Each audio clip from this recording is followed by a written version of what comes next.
जय हिंद दोस्तों, मैं राजकुमार आप सभी का स्वागत करता हूं ज्ञानपीठ जीके पॉइंट के इस यूट्यूब चैनल पर।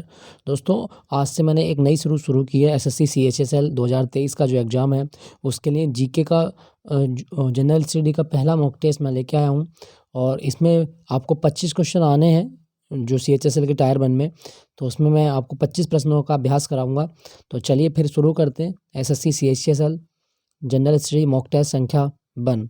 दोस्तों, अगर इससे पहले आपने चैनल को सब्सक्राइब नहीं किया हो तो आपसे एक रिक्वेस्ट है कि चैनल को सब्सक्राइब जरूर कर लीजिएगा, ताकि आने वाले वीडियो की हर नोटिफिकेशन आपको मिलती रहे और आप अपनी तैयारी अच्छे से कर सकें। तो पहले प्रश्न की ओर चलते हैं दोस्तों। पहला प्रश्न आपकी स्क्रीन पर दिख रहा होगा। दोस्तों, इस मॉक टेस्ट में जो प्रश्नों की संख्या है वो 76 से लेकर 100 तक है। तो ये 25 प्रश्न है। पहला प्रश्न 76 से स्टार्ट है। देखते हैं 76 क्वेश्चन क्या कहा गया है। तो इसमें कहा गया, निम्नलिखित में से किस पुरातात्विक स्थल पर गर्त आवासों के प्रमाण हैं? Which of the following archaeological sites has evidence of pit dwellings? तो ये हमें बताना है कि पुरातात्विक स्थल पर गर्त आवासों के प्रमाण कहाँ पर हैं। दोस्तों, गर्त आवासों के प्रमाण जो आपको मिलेंगे वो मिलेंगे आपके ऑप्शन डी, बुर्ज होम में। इसका सही जवाब है आपका ऑप्शन डी, बुर्ज होम। बुर्ज होम दोस्तों ये श्रीनगर के पास एक स्थान है, तो ये आप याद रखना। और ये सिंधु सभ्यता का स्थान है। ठीक है दोस्तों, बुर्ज होम के बारे में एक चीज़ याद रखना कि बुर्ज होम में मालिक के मर जाने पर उसके सब पालतू कुत्ते के साथ दफनाया जाता था। तो ये आप याद रखेंगे कि जब किसी व्यक्ति की डेथ हो जाती थी तो उसके साथ कुत्ते का सब दफनाने के प्रमाण सिंधु सभ्यता में कहाँ से मिले, तो वो बुर्ज होम से मिले हैं। याद रखना, इसके बारे में पूछ सकता है। दोस्तों, अगर आपसे पूछा जाए कि भारत में पुरातत्व का जनक कौन है, भारत में पुरातत्व का जनक कौन है, तो दोस्तों आप याद रखना अलेक्जेंडर कनिंघम। अलेक्जेंडर कनिंघम को भारत में पुरातत्व का जनक माना जाता है। क्लियर हुआ? तो ये आप याद रखना, पूछ सकता है। चलिए अगले प्रश्न की ओर चलते हैं। क्वेश्चन संख्या 77 क्या कहा गया? निम्नलिखित दिल्ली के सुल्तानों में से किसने अपने जन्म को महान बताने के लिए स्वयं को प्राचीन नायक अफरास्याब का वंशज बताया था? तो दोस्तों, कौन सा ऐसा राजा था जिसने अपने जन्म को महान बताने के लिए अपने आप को अफरास्याब का वंशज बताया था? तो इसका दोस्तों सही जवाब क्या होगा? दोस्तों, इसका सही जवाब होगा आपका ऑप्शन डी, गयासुद्दीन बलबन। दोस्तों, बलबन ने अपने आप को महान दिखाने के लिए अफरास्याब का वंशज बताया था। ये भी आप याद रखें। बलबन जो था दोस्तों ये एक तुर्क था, और ये कौन से कबीले का तुर्क था? इलवरी तुर्क था बलबन। तो ये भी आप याद रखें। ये अपने आप को जिले लाही कहता था। ठीक है दोस्तों, अगर कभी क्वेश्चन आए कि जिले लाही अपने आप को किसने कहा है, तो बलबन ने अपने आप को जिले लाही कहा है। ये भी आप याद रखना। और बलबन ने लौह और रक्त की नीति भी शुरू की थी। लौह और रक्त की नीति किसने शुरू की थी? बलबन के द्वारा। और इसने एक त्योहार स्टार्ट किया था, नवरोज, जो पारसी समुदाय का नववर्ष होता है। नवरोज किसने शुरू किया था? बलबन ने शुरू किया था। और इसने सिजदा और पैबोस की प्रथा भी शुरू की थी। सिजदा और पैबोस, आप सिर झुका के आएंगे और बादशाह के पैरों को चूमेंगे। तो सिजदा और पैबोस व्यवस्था किसने शुरू की थी? बलबन ने शुरू की थी। ये भी आपको याद रखना है। ठीक है दोस्तों। दोस्तों, यहाँ पे ऑप्शन में लिखा गया आपका इल्तुतमिश। इल्तुतमिश ने इक्ता प्रणाली शुरू की थी। इल्तुतमिश ने इक्ता प्रणाली शुरू की थी। ये भी आप याद रखना। यहाँ पे लिखा गया है दोस्तों, इल्तुतमिश ने दो सिक्के भी चलाए थे। एक टंका, टंका जो था ये किसका होता था? टंका होता था कॉपर का। और कॉपर का टंका, सॉरी, चांदी का टंका और कॉपर का जीतल, ये चांदी का था आपका। और जीतल था आपका, जीतल तांबे का होता था। जीतल तांबे का होता था और टंका चांदी का होता था। ये इल्तुतमिश के द्वारा चलाए गए थे। ठीक है दोस्तों, यहाँ पे लिखा गया अलाउद्दीन खिलजी। दोस्तों, अलाउद्दीन खिलजी ये अपने आप को दूसरा सिकंदर कहता है। इसने सहनाई मंडी की पोस्ट बनाई थी और भारत में बाजार प्रणाली को विकसित किया था। चेहरा और दाग व्यवस्था इसने स्टार्ट की थी। और सैनिकों का नगद वेतन की प्रणाली इसने स्टार्ट की थी। अलाउद्दीन खिलजी के बचपन का नाम है अली गुरसप। अलाउद्दीन खिलजी के बचपन का नाम अली गुरसप है। ये भी आप याद रखिएगा। चलिए अगले प्रश्न की ओर चलते हैं। तो अफरास्याब का वंशज किसने बताया अपने आप को? बलबन ने। ऑप्शन डी इसका सही जवाब है। वास्को डी गामा किस वर्ष भारत आया था? दोस्तों, वास्को डी गामा ये कालीकट के बंदरगाह पे पहुंचा था। तो दोस्तों, इसका सही जवाब होगा आपका ऑप्शन डी, 1498 ईस्वी में वास्को डी गामा भारत आया था। और दोस्तों, ये जो वास्को डी गामा है ये कौन से देश से आया था? पुर्तगाल से। वास्को डी गामा पुर्तगाल से भारत आया था। और ये जब कालीकट बंदरगाह पे आया तो वहाँ का जो राजा था जमोरिन ने इसका स्वागत किया था। तो ये भी आप याद रखिएगा कि कौन सा दक्षिण भारतीय राजा था जिसने वास्को डी गामा का स्वागत किया था, तो जमोरिन ने किया था। ठीक है दोस्तों, अगर आपके एग्जाम एक क्वेश्चन और पूछ सकता है वास्को डी गामा से कि वास्को डी गामा की कब्र कहाँ पर है। दोस्तों वास्को डी गामा की कब्र कोचीन में है। कोचीन वही स्थान है जिसे अरब सागर की रानी कहा जाता है, केरल में है ये आप याद रखिएगा। ठीक है दोस्तों, चलिए अगले प्रश्न की ओर। तो वास्को डी गामा कब आया था? 1498 में आया था। नेक्स्ट प्रश्न, एचिसन कमीशन 1886 को डैश डैश में सुधारों की सिफारिश के लिए नियुक्त किया गया था। दोस्तों एचिसन कमीशन ये भारत में क्यों बना था, ये मैं बताना है। तो आपको याद रखना है दोस्तों, एचिसन कमीशन 1886 में बना और 1886 में ये जो बनाया गया इसका सीधा मतलब था कि भारतीय सिविल सेवा में निहित विसंगतियों को दूर करना। तो इसका सही जवाब क्या होगा? इंडियन सिविल सर्विस में जो कमियां थीं उन कमियों के लिए ये बनाया गया था। इसका नाम था एचिसन कमीशन। ठीक है दोस्तों, चार्ल्स एचिसन इसके अध्यक्ष थे। तो ये आप याद रखिएगा, भारत में सिविल सेवाओं की विसंगतियों को दूर करने के लिए डफरिन के द्वारा बनाया गया था। लॉर्ड डफरिन उस टाइम पे भारत का गवर्नर जनरल वायसराय था। तो ये आप याद रखिएगा। क्लियर हुआ? चलिए अच्छा, अगर आपसे पूछे कि भारत में सिविल सेवाओं का जनक कौन है? दोस्तों भारत में सिविल सेवाओं का जनक है Lord Cornwallis. Lord Cornwallis Bharat में सिविल सेवाओं का जनक है। ये भी आप याद रखना, पूछ लेता है कि भारत में सिविल सेवाओं का जनक कौन है, तो लॉर्ड कॉर्नवालिस को भारत में सिविल सेवाओं का जनक माना जाता है। सिविल सेवाओं का जनक। और वर्तमान में भारत में कितने प्रकार की अखिल भारतीय सेवाएं हैं? वो 3 प्रकार की। आईएएस होता है, आईपीएस होता है और आईएफएस मतलब भारतीय वन सेवा होती है। चलिए अगले प्रश्न की ओर चलते हैं।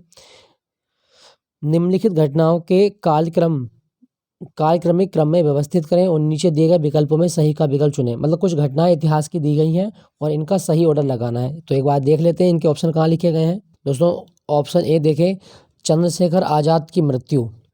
चंद्रशेखर आज़ाद की मृत्यु। तो दोस्तों अगर मैं बात करूं चंद्रशेखर आज़ाद की मृत्यु ये हुई थी आपकी 27 फरवरी 1931। 27 फरवरी 1931 को चंद्रशेखर आज़ाद की मृत्यु हुई थी। क्लियर हुआ? चलिए, और यहाँ पे देखें दूसरा ऑप्शन में क्या लिखा गया, काकोरी कांड। दोस्तों काकोरी ट्रेन कांड ये 9 अगस्त 1925 को हुआ था। 9 अगस्त 1925। उसके बाद में देखें मोहन सिंह द्वारा भारतीय राष्ट्रीय सेना यानी आईएनए का गठन। दोस्तों आईएनए बाद में आज़ाद हिंद फौज बनी थी, तो आईएनए का गठन हुआ था 1943 में। उसके बाद में क्या लिखा गया, चंपारण सत्याग्रह। दोस्तों चंपारण सत्याग्रह हुआ था 1917 में। चंपारण सत्याग्रह कब हुआ था? 1917 में। तो आप इसका देख सकते हैं किस तरह से ऑप्शन बन रहा होगा।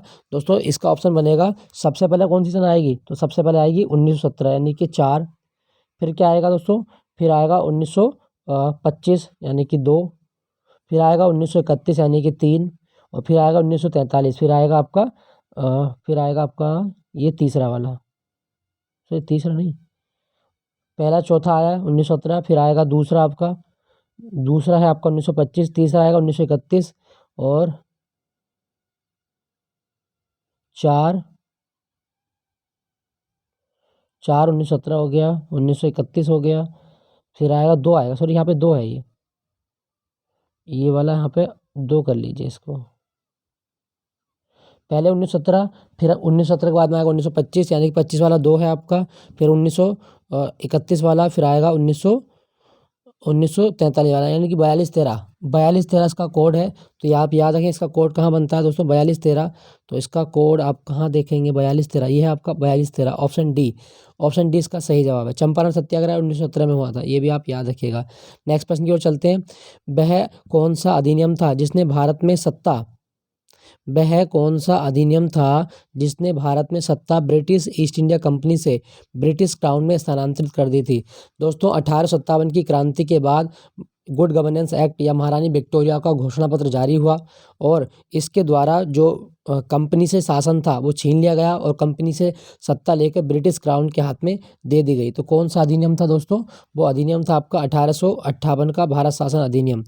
तो भारत शासन अधिनियम 1858 के द्वारा जो कंपनी से शासन की बागडोर थी वो छीन ली गई और कंपनी से शासन छीन कर किसके हाथ में दे दिया गया? महारानी विक्टोरिया के हाथ में। इसका सही जवाब होगा आपका ऑप्शन डी।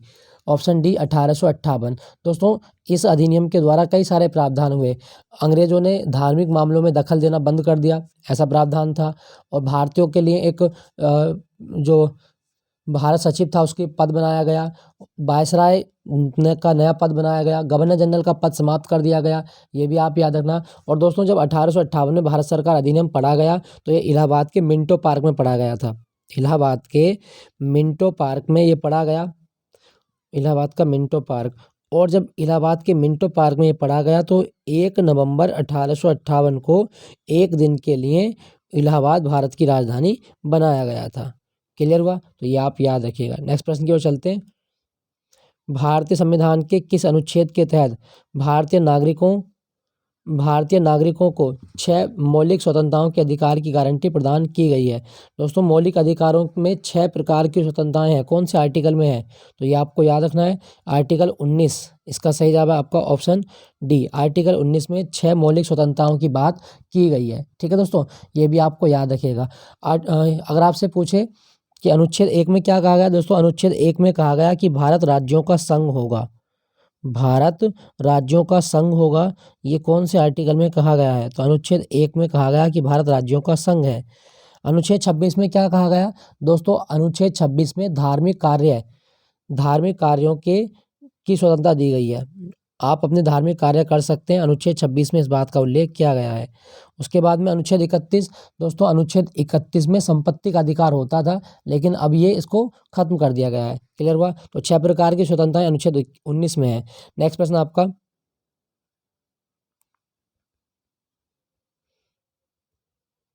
निम्नलिखित में से कौन सा कथन गलत है? ये में गलत कथन की पहचान करना है। तो इसमें देखें, पहला, राज्यपाल अपना त्यागपत्र राष्ट्रपति को सौंपते हैं, सही है, ये आपका बिल्कुल सही है। उसके बाद में देखें आप, राज्यपाल की नियुक्ति राष्ट्रपति द्वारा की जाती है, तो ये भी सही है, राज्यपाल की नियुक्ति राष्ट्रपति करता है। राष्ट्रपति के प्रसाद पर्यंत राज्यपाल अपने पद पर बना रहेगा, ये भी सही है। दूसरा देखें आगे, 30 वर्ष की आयु का व्यक्ति राज्यपाल बन सकता है, ये गलत है दोस्तों। राज्यपाल बनने के लिए आयु 35 वर्ष होना जरूरी है, ना कि 30 वर्ष। तो ये आपका गलत कथन हो जाएगा, आपका ऑप्शन डी। दोस्तों अगर आपसे पूछे कि राज्यपाल का पद भारत में कहाँ से लिया गया, तो भारत में राज्यपाल का पद कनाडा से लिया गया है। कहाँ से लिया गया? कनाडा से राज्यपाल का पद लिया गया है, याद रखिएगा। क्लियर हुआ? चलिए अगले प्रश्न की ओर चलते हैं। ये कौन सा क्वेश्चन था आपका? क्वेश्चन संख्या था 83। दोस्तों क्वेश्चन संख्या 84, क्या कहा गया? पृथ्वी की त्रिज्या लगभग कितनी है? दोस्तों पृथ्वी की त्रिज्या है 6,371 किलोमीटर। तो ये आपका सही जवाब होगा आपका ऑप्शन डी, 6,371 किलोमीटर। दोस्तों अगर आपसे पूछे पृथ्वी दिवस कब होता है, तो पृथ्वी दिवस होता है हर साल 22 अप्रैल को। हर साल 22 अप्रैल को विश्व पृथ्वी दिवस मनाया जाता है। अगर आपसे पूछा जाए दोस्तों कि पृथ्वी का जो मतलब पृथ्वी का जलीय भाग कितना है, तो पृथ्वी पे जल की मात्रा कितनी है आपकी? 71%। ये भी आप याद रखना। और अगर आपसे पूछा जाए कि पृथ्वी का अन्य नाम क्या है, दोस्तों पृथ्वी को नीला ग्रह कहा जाता है। पृथ्वी को नीला ग्रह कहा जाता है, ये भी आप याद रखिएगा। दोस्तों अगर आपसे पूछा जाए कि पृथ्वी का विषुवतीय व्यास कितना है, ये पृथ्वी है और इसका विषुवतीय व्यास कितना है, तो वो है आपका 12,756। पृथ्वी का विषुवतीय व्यास है 12,756 किलोमीटर, ये भी आप याद रखेंगे। चलिए अगले प्रश्न की ओर चलते हैं। तो सूर्य और पृथ्वी के बीच की औसत दूरी कितनी है? 149.6 मिलियन किलोमीटर, ये सूर्य और पृथ्वी के बीच की औसत दूरी है। तो पृथ्वी की त्रिज्या कितनी? 6,370 किलोमीटर। नेक्स्ट प्रश्न की ओर चलते हैं। निम्नलिखित में से कौन सी गैस ओजोन परत के लिए सबसे ज़्यादा हानिकारक है? विच of the following gas is most harmful for ozone layer? तो ओजोन लेयर के लिए हार्मफुल गैस हमें बतानी है दोस्तों। ओजोन लेयर सबसे ज़्यादा डिप्लीट होती है किससे? वो है आपका क्लोरोफ्लोरोकार्बन, आपका ऑप्शन बी। क्लोरोफ्लोरोकार्बन के द्वारा ओजोन परत सबसे ज़्यादा डिस्ट्रॉय होती है। दोस्तों अगर आपसे पूछा जाए कि ओजोन परत कहाँ दिखाई देती है, तो समताप मंडल में ओजोन परत दिखाई देती है। और ओजोन परत का काम है जो सूर्य से आने वाली हानिकारक पराबैंगनी किरणें हैं, इनसे हमारी रक्षा करना, ये भी आप याद रखिएगा। दोस्तों ओजोन परत को संरक्षित करने के लिए 16 सितंबर 1987 को एक प्रोटोकॉल साइन किया गया था, मॉन्ट्रियल प्रोटोकॉल। ये पूछ लेता है एग्जाम में, मॉन्ट्रियल प्रोटोकॉल ये कब साइन हुआ था? तो 16 सितंबर को साइन हुआ था, और ये ओजोन परत को संरक्षित करने की बात करता है। ओजोन दिवस होता है आपका 16 सितंबर को, ये भी आप याद रखेंगे। दोस्तों ओजोन परत की इकाई क्या है? Dobson unit. ओजोन परत की इकाई डॉप्सन यूनिट है, ये भी आप याद रखना, पूछ लेता है एग्जाम में। क्लियर? अच्छा यहाँ पे लिखा गया दोस्तों nitrous nitrogen dioxide, nitrogen oxide ये जो होती है अम्लीय वर्षा करती है। कार्बन डाइऑक्साइड लिखा गया है, ये ग्रीन हाउस गैस होती है आपकी। सल्फर डाइऑक्साइड ये प्रदूषक होती है हमारे वायुमंडल में। तो ओजोन परत के लिए कौन सा हानिकारक रसायन है, वो है आपका CFC, क्लोरोफ्लोरोकार्बन। नेक्स्ट प्रश्न की ओर चलते हैं। निम्नलिखित में से नदी एकमात्र प्राकृतिक जल स्रोत है जो रेगिस्तान में एक झील के अंदर बहती है। दोस्तों हमें कहने का मतलब है कि कौन सी नदी राजस्थान में बहने वाली एक अंतःस्थलीय नदी है ना, अंतःस्थलीय इनसाइड लेक। तो वो कौन सी आपकी दो है दोस्तों, वो है आपकी लूनी नदी। लूनी नदी भारत की एक अंतःस्थलीय नदी है, अरावली श्रेणी से इसका उद्गम होता है। और दोस्तों लूनी नदी कच्छ के रण में जाके विलीन हो जाती है।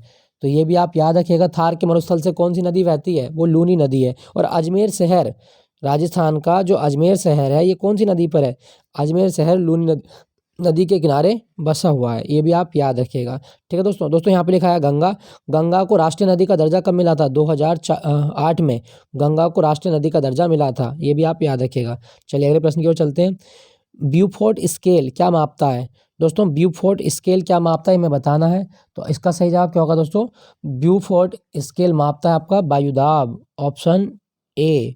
ब्यूफोर्ट स्केल वायुदाब मापता है, ये आप याद रखिएगा। क्वेश्चन संख्या, सॉरी वायुदाब नहीं, सॉरी वायुदाब नहीं, ब्यूफोर्ट है ना, मैं इसको बैरोमीटर पढ़ चुका। ब्यूफोर्ट स्केल मापता है दोस्तों हवा की गति, ऑप्शन सी, हवा की गति मापता है ब्यूफोर्ट स्केल, ये आप याद रखिएगा। वायुदाब के लिए बैरोमीटर होता है, वायुदाब के लिए होता है बैरोमीटर। और अगर आपसे पूछे भूकंप की तीव्रता होती है रिक्टर स्केल, रिक्टर स्केल पर भूकंप की तीव्रता मापी जाती है, ये आप याद रखिएगा। चलिए तो ब्यूफोर्ट स्केल क्या मापता है, ये मापता है हवा की गति, ऑप्शन सी। नेक्स्ट, इलेक्ट्रॉन का एंटी पार्टिकल कौन सा है, दोस्तों इलेक्ट्रॉन पे माइनस का आवेश होता है, तो इलेक्ट्रॉन का एंटी पार्टिकल होता है पॉजिट्रॉन, ऑप्शन ए पॉजिट्रॉन होता है। ये भी आप याद रखिएगा, ठीक है दोस्तों। दोस्तों अगर आपसे पूछा जाए कि इसकी खोज किसने की थी, तो पॉजिट्रॉन की खोज की थी एंडरसन ने।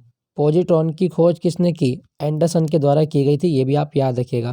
दोस्तों अगर आपसे पूछा जाए कभी कि इलेक्ट्रॉन की खोज किसने की थी, तो थॉमसन के द्वारा इलेक्ट्रॉन की खोज की गई थी, इलेक्ट्रॉन की खोज थॉमसन के द्वारा। और इलेक्ट्रॉन माइनस का होता है, ये भी आप याद रखना। चलिए अगले प्रश्न की ओर चलते हैं। इसने कहा गया आर्द्र एवं नम वातावरण में उत्पन्न होने वाले काई मतलब मोस जैसे प्राचीन पौधों के अध्ययन को क्या कहा जाता है, दोस्तों ऐसे पौधे जो हमारे नम वातावरण में उत्पन्न होते हैं, तो उनके अध्ययन को क्या बोलेंगे दोस्तों, नम वातावरण में उत्पन्न होने वाले पौधे को एक तरीके से ब्रायोफाइट, मतलब जलीय पौधे और थलीय पौधे दोनों, तो इसको बोलेंगे ब्रायोलॉजी। आपका ऑप्शन बी सही है, ब्रायोलॉजी। दोस्तों यहाँ पे लिखा गया आपका एथनोलॉजी, ये क्या है, जंतु और मानव की व्यवहार का अध्ययन एथनोलॉजी कहलाता है, ये आप याद रखिएगा। उसके बाद में लिखा गया है दोस्तों पैलिनोलॉजी, पैलिनोलॉजी क्या होता है, पराग कणों का अध्ययन, पराग कणों का अध्ययन पैलिनोलॉजी कहलाता है, ये भी आप याद रखिएगा। और यहाँ पे लिखा है डेंड्रोलॉजी, दोस्तों डेंड्रोलॉजी होता है वृक्ष झाड़ियों का अध्ययन, वृक्ष और झाड़ियों का अध्ययन क्या कहलाता है, तो डेंड्रोलॉजी कहलाता है, ये भी आप याद रखिएगा। क्लियर। चलिए अगले प्रश्न की ओर चलते हैं। किस भारतीय राज्य की जीडीपी सबसे अधिक है, दोस्तों सबसे ज़्यादा जीडीपी जो है वो है आपका महाराष्ट्र की, ऑप्शन बी, महाराष्ट्र की जीडीपी सबसे बड़ी है, ये भी आप याद रखना, ठीक है दोस्तों अगर आपसे पूछा जाए कि लावणी डांस कहाँ किया जाता है, तो महाराष्ट्र का एक डांस है लावणी, याद रखना, पूछ लेता है एग्जाम में। और महाराष्ट्र का नया साल क्या है, गुड़ी पड़वा, महाराष्ट्र का नया साल क्या है, गुड़ी पड़वा महाराष्ट्र का नया साल है, ये भी आप याद रखें। क्वेश्चन संख्या 91 की ओर चलते हैं। क्या कहा गया है, भारतीय बैंकिंग लेन देन के संदर्भ में नेफ्ट का पूर्ण रूप क्या है, दोस्तों नेफ्ट क्या है, national electronic fund transfer, NEFT क्या होता है, national electronic fund transfer, option B इसका सही जवाब है, नेशनल इलेक्ट्रॉनिक फंड ट्रांसफर। दोस्तों ये जो सिस्टम शुरू किया गया भारत में, ये एक इलेक्ट्रॉनिक पेमेंट भुगतान सर्विस मान सकते हैं आप इसको, और ये 2005 में संचालित किया गया था। कभी क्वेश्चन आए कि नेशनल इलेक्ट्रॉनिक फंड ट्रांसफर ये कब संचालित हुआ था, 2005 में संचालित किया गया था। क्लियर हुआ। चलिए अगले प्रश्न की ओर। भारत में पहली पूर्ण जनगणना कब की गई थी, दोस्तों भारत में पहली पूर्ण जनगणना जो हुई ये हमें बताना है। तो इसका सही जवाब क्या होगा दोस्तों, देखो जनगणना की शुरुआत हुई थी 1872 में, लेकिन ये पूर्ण जनगणना नहीं थी, फिर क्या हुआ दोस्तों, पूर्ण जनगणना की शुरुआत जो होती है वो हुई हमारे 1881 में। पूर्ण जनगणना की शुरुआत जो हुई थी वो 1881 में हुई। इसका सही जवाब होगा आपका ऑप्शन ए 1881। याद रखना, अगर आपसे पूछा जाए कि 1881 में किसके टाइम में हुई थी, लॉर्ड रिपन के द्वारा। लॉर्ड रिपन के काल में पूर्ण जनगणना की शुरुआत हुई, और जब वैसी औपचारिक शुरुआत हुई थी वो 1872 में लॉर्ड मेयो के काल में हुई थी, लेकिन ये पूर्ण नहीं थी। उसके बाद में हर 10 वर्ष के अंतराल पर 1881 से हर 10 वर्ष के अंतराल पर क्या होता है, जनगणना भारत में करवाई जाती है। ये भी आप याद रखना। दोस्तों अगर आपसे पूछे कि भारत में जनगणना का जनक कौन है, हेनरी वॉल्टर। भारत में जनगणना का जनक कौन है, हेनरी वॉल्टर को भारत में जनगणना का जनक माना जाता है। ये भी आप याद रखिएगा, पूछ लेता है एग्जाम में। और अगर आपसे पूछे कि 2011 की जनगणना भारत की कौन सी जनगणना थी, 15वीं। और दोस्तों 15वीं जनगणना के अनुसार दुनिया की 17.5% आबादी भारत में निवास करती है। ये आप याद रखना। नेक्स्ट प्रश्न की ओर चलते हैं। सीपीयू में क्या क्या चीज़ें होती हैं दोस्तों, सीपीयू में 3 चीज़ें होती हैं। एक सीपीयू में 3 चीज़ें होंगी, और ये कौन कौन सी होती हैं दोस्तों, सीपीयू में होता है एएलयू मतलब अरिथमेटिक लॉजिक यूनिट, और रजिस्टर होता है, और कंट्रोल यूनिट होती है। तो ये इसका सही जवाब क्या होगा, इसमें आपका अरिथमेटिक लॉजिक यूनिट होता है, और रजिस्टर होता है, और कंट्रोल यूनिट होता है। CPU central processing unit. दोस्तों कभी क्वेश्चन आया कि कंप्यूटर का दिमाग किसे कहा जाता है, दोस्तों कंप्यूटर का दिमाग सीपीयू को कहा गया है। कंप्यूटर का दिमाग होता है सीपीयू। सीपीयू की फुल फॉर्म क्या होती है, सेंट्रल प्रोसेसिंग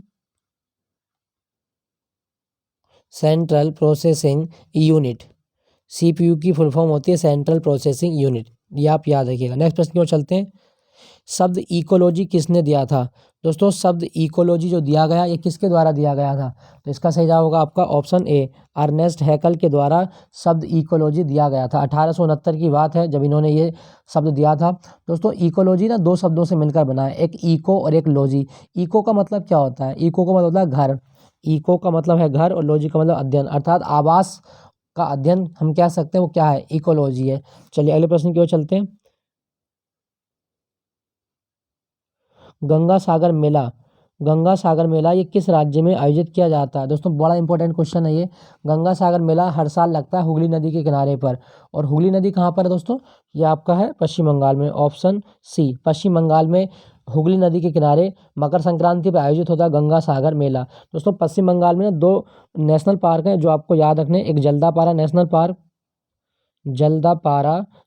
पार्क ये पश्चिम बंगाल में है, और एक आपका गोरुमारा नेशनल पार्क पश्चिम बंगाल। तो ये दोनों आपको याद रखना, गोरुमारा और जल्दापारा नेशनल पार्क कहाँ पर है, पश्चिम बंगाल में।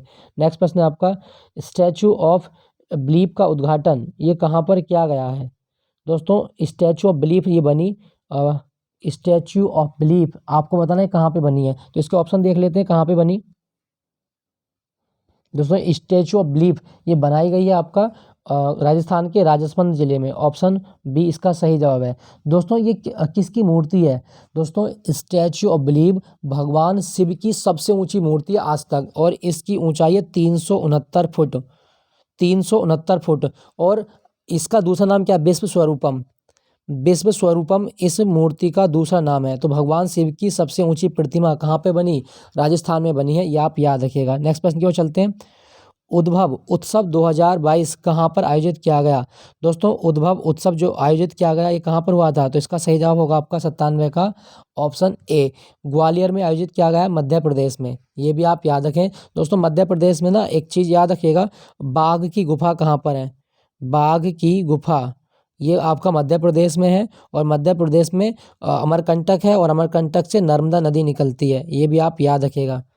अमरकंटक से नर्मदा नदी का उद्गम होता है। दोस्तों अगर आपसे पूछा जाए कि भारत में पन्ना की खान ये किस राज्य में है, तो पन्ना की खान ये हीरे के लिए प्रसिद्ध है, मध्य प्रदेश में, ये भी आप याद रखेंगे। नेक्स्ट प्रश्न की ओर चलते हैं। किस बैंक ने थोक खंड में डिजिटल रुपए की पायलट परियोजना शुरू की है, दोस्तों डिजिटल रुपया की जो परियोजना शुरू की गई वो किसके द्वारा, तो दोस्तों भारत में आरबीआई के द्वारा ये परियोजना शुरू की गई है, ये भी आप याद रखना डिजिटल रुपया। और भारत का डिजिटल रुपया किस नाम से जाना गया है, दोस्तों भारत का डिजिटल रुपया ई रुपया के नाम से जाना गया है, ई रुपया। और इसको हम क्या बोलते हैं, सीबीडीसी बोला जाता है, centrally bank digital currency, CBDC. Next प्रश्न की ओर चलते हैं। अच्छा, आरबीआई कब बना था दोस्तों? आरबीआई बना था आपका 1 अप्रैल 1935 को। कलकत्ता में स्थापना हुई थी इसकी, 1 अप्रैल 1935 को आरबीआई बना था। नेक्स्ट प्रश्न की ओर चलते हैं। हाल ही में प्रधानमंत्री नरेंद्र मोदी ने किस धाम को राष्ट्रीय स्मारक घोषित किया है?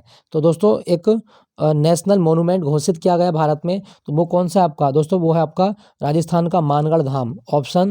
ऑप्शन बी, मानगढ़ धाम को राष्ट्रीय स्मारक घोषित किया गया है। दोस्तों मानगढ़ धाम क्या था? देखो 1913 में अंग्रेजों की नीतियों के खिलाफ आवाज उठाने के लिए भील समुदाय के लोगों द्वारा मानगढ़ की पहाड़ी पर एक विशाल जनसभा का आयोजन किया गया। फिर क्या हुआ? भील जनजाति के लगभग बहुत सारे लोग थे यहाँ पे, लगभग 2-2,500 लोग यहाँ बताए जाते हैं। अब इनकी किसी ने कर दी मुखबरी, मतलब शिकायत कर दी कि अंग्रेजों के खिलाफ भील जनजाति के लोग षड्यंत्र रच रहे हैं। तो अंग्रेजों की सेना आती है और वहाँ पे लगभग 1500 जो भील आदिवासी थे उनको गोलियों से भून दिया जाता है। और ये घटना कुछ कुछ उस घटना की याद दिलाती है जैसे जलियांवाला बाग हत्याकांड हुआ था।